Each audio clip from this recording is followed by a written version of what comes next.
Hello everyone, मैं रश्मि झा। आज शुरुआत करेंगे हम अकाउंट्स में हम जानेंगे पार्टनरशिप, जो क्लास 12 के लिए है। ठीक है, तो पहले जानते हैं कि ये पार्टनरशिप आखिर है क्या।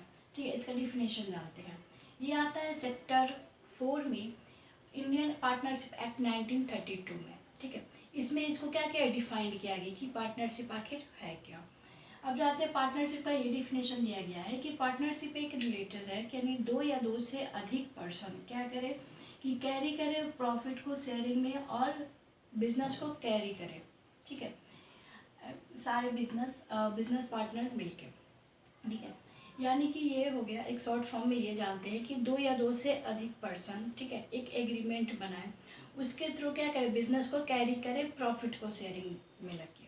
ठीक है, तो ये हो जाती है पार्टनरशिप। अब इसका फीचर जानते हैं कि आखिर पार्टनरशिप के क्या क्या फीचर्स होते हैं। ठीक है, तो इसमें ये होता है कि 2 या मोर पर्सन, यानी दो या दो से अधिक। ठीक है, तो मिनिमम कम से कम 2 होना चाहिए एंड मैक्सिमम कितना होना चाहिए, 50 होना चाहिए। ठीक है, तो ये आ जाता है पार्टनरशिप के अंदर।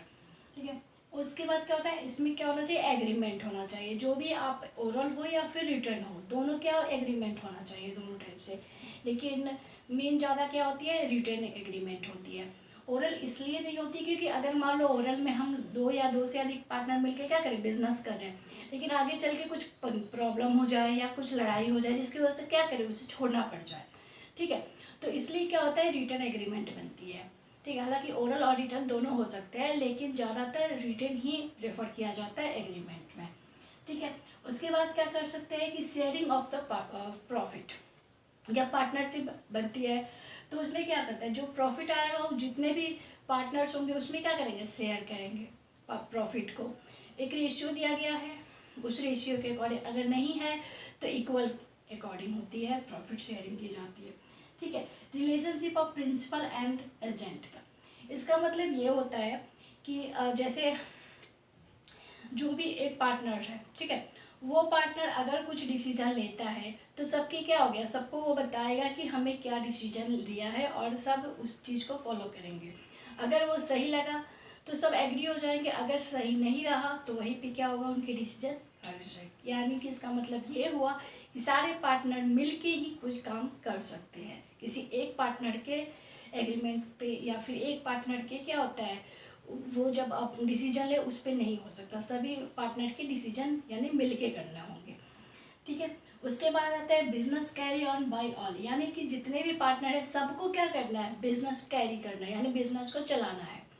ठीक है, उसके बाद नो सेपरेटमेंट क्या होता है इसमें, जैसे कि नॉर्मली कंपनी वाले में क्या होती है कि एक सेपरेट अकाउंट, एक जो ऑनर होते हैं उनका अलग बनता है, और उसके बाद क्या हो जाता है, बिजनेस का एक अलग होता है। लेकिन पार्टनरशिप में क्या बोलता है कि कोई सेपरेट नहीं होगा, यानी कि पार्टनर जो होंगे वो और पार्टनरशिप जो फॉर्म होगी वो, उन दोनों को इक्वल माना जाएगा। ठीक है, एक ही माना जाएगा, ये हो जाते हैं। फिर उसमें क्या आता है, accident of the business and profit motive, यानी कि जो भी पार्टनरशिप आप कर रहे हो, जो भी आप फॉर्म बिजनेस कर रहे हो पार्टनर मिलके, तो उसमें क्या होता है, उनका मेन मोटिव क्या होना चाहिए, प्रॉफिट होना चाहिए। अब ये नहीं कि एनजीओ के टाइप में कुछ मेंबर मिलके एनजीओ बना रहे तो क्या हो गया, वो पार्टनरशिप में नहीं आएगा।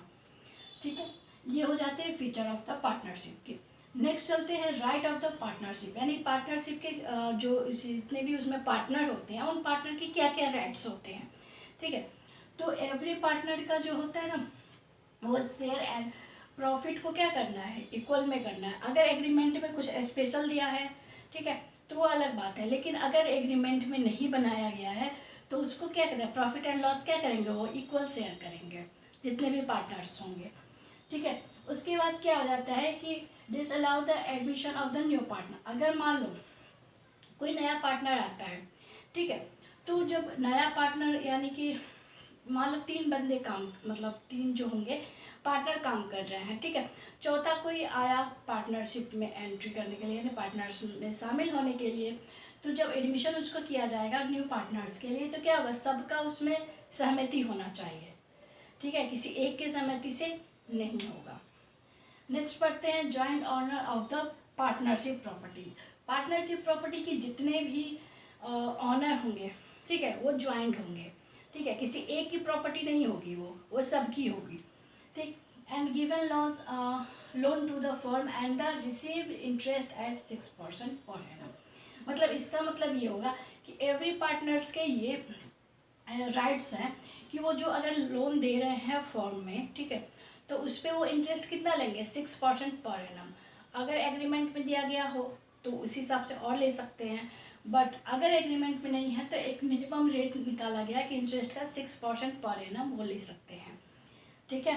And make payment on behalf of the firm, यानी फर्म के बिहाफ में वो क्या कर सकते हैं, पेमेंट कर सकते हैं, ठीक है। अगर मान लो 3 पार्टनर्स हैं, 3 पार्टनर्स क्या किए, अगर क्या करते हैं वो फर्म के बिहाफ में तीनों मिलके कर सकते हैं।